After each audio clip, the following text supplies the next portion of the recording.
Você tem uma opinião, eu tenho outra. No momento em que começa a se fazer determinadas colocações sobre o que eu disse, aí eu tenho que me manifestar.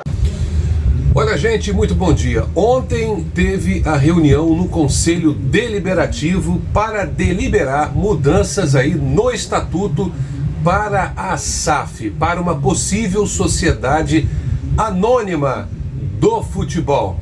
Nós vamos trazer nesse vídeo aí alguns relatos, principalmente do benemérito Sérgio Frias e outros cortes do que aconteceu aí na reunião do Conselho Deliberativo, mas em participações de conselheiros que são conselheiros que brigam por um Vasco melhor.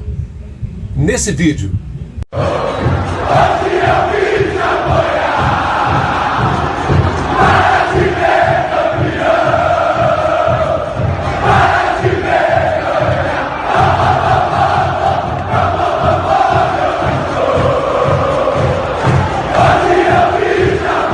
Muito bom dia, aqui é o canal do Radialista Amaury, é o seu canal para você participar com a gente, deixando a sua inscrição, deixando o seu like, porque você sabe, a gente tem que falar de like. Aí as pessoas falam assim, ei, vem mais um caçador de like. Não é isso não, gente.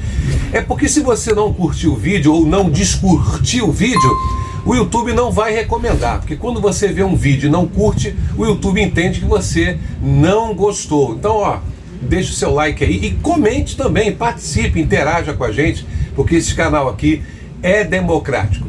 Gente, tivemos ontem mais uma reunião no Conselho Deliberativo para deliberar mudanças no Estatuto para que se haja uma SAF no Vasco da Gama.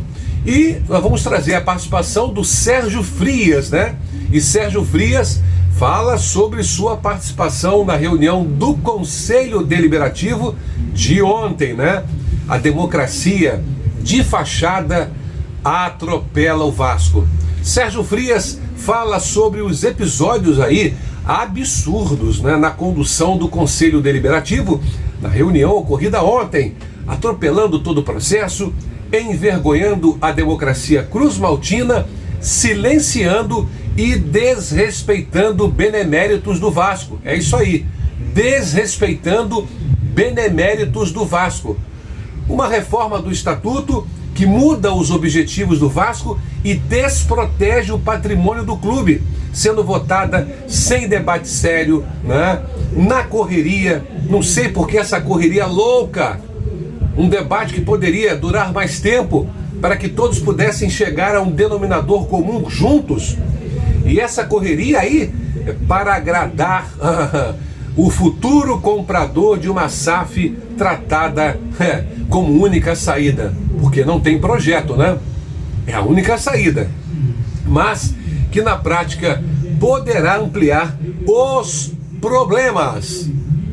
Os problemas, não vem para resolver, vem para ampliar os problemas da instituição. Eu não vou falar muito, eu vou deixar você com alguns cortes dessa reunião do Conselho Deliberativo, com alguns beneméritos e conselheiros falando sobre a preocupação deles. E vou deixar um pedaço também de um vídeo que ontem foi gravado no Casaca pelo Sérgio Frias, logo após ele ter saído, se ausentado da reunião do Conselho Deliberativo com outros conselheiros e beneméritos. E também eu vou trazer o depoimento lá na reunião do Conselho Deliberativo do conselheiro João Nóbrega, que traz exemplos, por exemplo, aí, nessa reunião, da catástrofe que está ocorrendo lá no Cruzeiro em relação à SAF.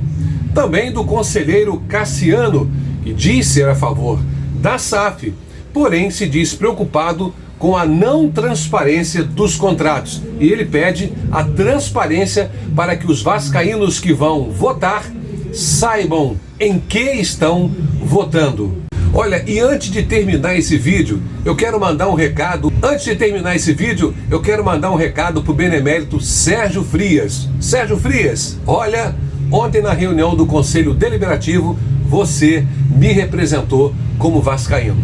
Obrigado. Um abraço, hein? Daqui a pouquinho a gente volta com outros vídeos Fique com Deus, obrigado pelo seu carinho, pela sua audiência no nosso canal. É um prazer muito grande ter vocês aqui. Vocês não sabem a alegria que eu tenho. Por isso, se inscreva no nosso canal e nos ajude a ser mais uma voz aqui para lutar em prol do nosso Vascão. Saudações vascaínas. E olha, vai dar Vasco. Você tem uma opinião, eu tenho outra. No momento em que começa a se fazer determinadas colocações sobre o que eu disse, aí eu tenho que me manifestar. É claro, olha, eu estou conduzindo dessa maneira, eu entendi perfeitamente, estou conduzindo dessa maneira, entendo que a coisa tinha que ser feita da maneira como eu fiz, não tem problema nenhum. Mas existe uma possibilidade, talvez esteja se buscando uma possibilidade, a questão é muito simples. O Estatuto do Vasco deve ser cumprido. Eu já falei na reunião passada, se a maioria do quadro do Conselho Deliberativo do Vasco entender uma coisa que o Estatuto veda, é claro que isso vai ter um problema. Não é porque eu quero. Se eu quisesse, eu simplesmente não falava nada. Eu só estou dizendo antes, é porque eu estou dizendo que tem um risco. É basicamente isso. Agora, respeitando a opinião de cada um, claro, mas sem a colocação. Está sendo feito para que isso possa depois ser colocado. Não, era mais fácil não ter falado nada, se fosse o caso. Ou pretende discutir uma reforma estatutária hoje, e de regimento de assembleia também, não é para o investidor se adequar aos preceitos da nossa reforma estatutária. É ao contrário. O que a gente está discutindo aqui hoje é uma reforma estatutária para o Vasco se adequar aos preceitos de um investidor, de um possível investidor, que inclusive já fala como dono do Vasco. E a gente tem um exemplo aí muito claro do que está acontecendo em relação a SAFs, né? Essa novidade, é o exemplo do Cruzeiro. O Cruzeiro está aí. No momento em que surgiu, em que documentos foram expostos aos conselheiros, cláusulas foram expostas aos conselheiros, se ficou sabendo que era um desastre para a associação. Então, assim, para preservar a associação de um desastre parecido, acho que, no mínimo, se tem que ter conhecimento do básico do negócio que ainda não se sabe. Como a gente tem um investidor que já está falando pelo Vasco, aí está conversando, inclusive, com órgãos públicos pelo Vasco, com o governador, com o prefeito, dando ordens, enfim, como a gente já tem isso posto sobre a mesa, acho que seria prudente, antes de qualquer coisa, antes de qualquer reforma que está sendo feita para o investidor e não para o Vasco, antes de qualquer reforma, a gente, no mínimo, receber uma documentação que sustente votos conscientes que seja. Era isso. Boa noite.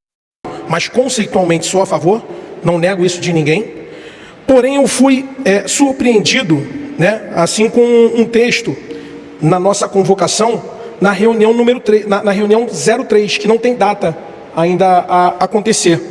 Na linha E, o senhor diz o seguinte: parecer da Comissão Especial do Conselho Deliberativo quanto aos termos e documentos do negócio. Bom, pelo que eu entendi aqui, está dizendo o seguinte, que nós não teremos acesso aos contratos, teremos apenas acesso a um parecer de uma comissão especial, que provavelmente poderá ser votada, né, e deliberada nesse conselho deliberativo. Veja bem, nobre presidente, nós estamos lidando com um assunto muito delicado. É um assunto que ele tem que ser debatido e de uma forma ampla. Todos os vascaínos, eles devem ter acesso não só aos contratos, por isso que eu estou falando novamente que concordo com algumas cláusulas confidenciais, tá? Que possam ser cláusulas estratégicas do futuro parceiro do clube, né, que possa de repente atrapalhar futuras negociações deles, né? De repente eles podem estar negociando uma cláusula que seja muito boa para o Vasco e de repente o possível comprador, de repente o possível clube que eles venham negociar no futuro, isso possa atrapalhar alguma negociação futura deles. Não vejo problema nenhum, entendeu, presidente, em ter essas cláusulas confidenciais. Mas, reforçando, eu peço ao senhor, tá, que no caso dessa reunião aqui, retire isso de pauta, tá? Para que todos os conselheiros tenham acesso aos contratos, a valuation. De repente, presidente, eu acho que o senhor pode, de repente, liberar o contrato inteiro e colocar algumas tarjas pretas no artigo ou na cláusula que seja confidencial. Mas Boa noite a todos. Hoje tivemos fatos lamentáveis na reunião do Conselho Deliberativo. Inicialmente, é importante dizer aquilo que saiu na mídia, o que aconteceu, o que teria acontecido, para uma discussão minha com o presidente do Conselho Deliberativo, e esta se deu porque havia um pedido do grande benemérito Itamar Ribeiro de Carvalho para que falasse a respeito do tema que estava sendo discutido, outra do benemérito Alexandre Bittencourt e outra minha. Inclusive o Itamar Ribeiro de Carvalho foi um dos primeiros a pedir e disse que gostaria de falar por último, e o presidente do Conselho Deliberativo anuiu a isso. E quando eu fiz o pedido também houve anuência. E o que se fez foi simplesmente, o regimento interno diz que não precisa ser tantas pessoas a falarem, então vamos encerrar. Ok, mas nós estamos falando aqui de uma reforma de Estatuto do Vasco, que não teve nenhuma reunião prévia para discutir. Isso está sendo feito de forma absolutamente atropelada. Para você ter uma ideia, no Estatuto de 2020, as discussões que ocorreram no Estatuto de 2020 foram 5, 6 reuniões anteriores para discutir tema a tema. Fora outras de debate. Então nós temos que ter a ciência do que está acontecendo. Vários pontos ali foram colocados como de problemas que o Vasco pode vir a ter, e foram postos outros que tangenciam o fato de que da maneira como está sendo, como foi posto o Estatuto do Vasco, é para facilitar o caminho para a passagem da SAF em AGE, numa outra reunião do Conselho Deliberativo, quando for um tema abrangente de quem poderia comprar o Vasco. Fora o fato de que no próprio Estatuto a preocupação foi de manutenção de um percentual mínimo. Não se colocou no Estatuto, por exemplo, uma hipótese de a torcida do Vasco, através de seus sócios torcedores, de alguma coisa que se fizesse nesse sentido, até porque já tem um valor, claro, de uma valuation posta nessa discussão sobre o contrato com a 777 Partners, de 100 milhões de reais por 10%. E era uma das coisas que eu ia falar. Por que não o Estatuto dar oportunidade, mesmo que seja uma disposição transitória, durante 180 dias, para que o torcedor do Vasco, o associado do Vasco, quando eu digo torcedor, mas nessa função de associado do Vasco, de sócio torcedor do Vasco, que ele venha a adquirir ações do clube e tenha um percentual, se isso chegar nessa discussão. Mas não há discussão, há simplesmente um caminho para que o Vasco feche com uma empresa que foi dada exclusividade a ela. E mais, foi dito no início da reunião, com a devida contestação de um dos conselheiros que lá estava, que uma comissão que é formada pela vontade do presidente do Conselho Deliberativo, ele escolhe as pessoas da comissão, que essas pessoas terão acesso ao contrato e os demais 280 conselheiros praticamente, 270 conselheiros praticamente, que hoje tem 289 conselheiros deliberativos, que essas pessoas não terão acesso. Elas recebem um parecer dessas outras 15 e votam. Muito menos ainda o sócio. E tudo isso está sendo feito por quê? O procedimento já foi errado desde o início. Nós temos que ter o cuidado com o clube, cuidado com o Vasco. Eu, de minha parte, estive no Vasco como sócio do Vasco, sou desde 1992, dependente desde 1977 do meu pai, e depois de 1992 como sócio do clube, sócio geral. Tornei remido em 2017, participei do Conselho Deliberativo do Vasco de 2001 até 2011, não participei do treino em 2011, 2014, 2017, 2020, já permaneço até hoje. Fui agraciado com o título de benemérito em 2017, fui vice-presidente do Conselho Deliberativo de 2014, 2017, e nunca vi uma cena dessa no Conselho Deliberativo. Eu já vi inúmeras discussões no Conselho Deliberativo. Mas a pessoa não tem a capacidade de entender que nós estamos ali dentro de um processo de discussão e que admitiu o próprio erro. Claro que cometeu um erro. Você diz que a pessoa vai falar, a pessoa fica esperando, chegando e fala, mas agora o regimento... Ora, então dissesse, olha, vamos ver primeiro o regimento. Então você, no fundo, caçou a possibilidade da palavra de 3 pessoas. Isso é muito negativo para qualquer tipo de debate. Eu estive no Vasco até hoje. Minha única preocupação é o clube, instituição. Única preocupação. Defendi o que eu entendia que era o melhor para o Vasco. Defendo o que eu entendo que é melhor para o Vasco. Mas a minha visão, ela é institucional. Ela não passa de institucional. Eu penso no Vasco. E eu vejo o Vasco desprotegido. Eu vejo o Vasco passando por um momento em que muita coisa pode vir a ocorrer de maléfico com o clube, porque simplesmente não se tem um debate sério, aprofundado de tudo isso que está acontecendo. É claro que o Vasco tem outras opções, é claro que o Vasco tem outras alternativas, e é claro que a pior alternativa de todas é o Vasco vender o seu futebol, e em vendendo o seu futebol, dando controle acionário a terceiros, o Vasco ficar em posição de negociação posterior, sempre de inferioridade. Porque a grande receita vem do futebol. Se uma parte fica com a grande receita e ela entra zerada e o clube e a associação civil permanece com a dívida, embora haja o devedor solidário, depois subsidiário, o patrimônio do Vasco, na prática, corre risco. As negociações futuras que o Vasco pode ser obrigado a fazer serão em benefício do outro parceiro, do outro lado, melhor dizendo. Tudo isso tem que ser devidamente pensado. Está se passando uma ideia para o torcedor do Vasco, primeiro, como não tem outra alternativa, e segundo, que essa alternativa resolve os problemas do Vasco e ela cria problemas para o Vasco. Então, a minha missão, a minha obrigação como benemérito do Vasco é alertar tudo isso.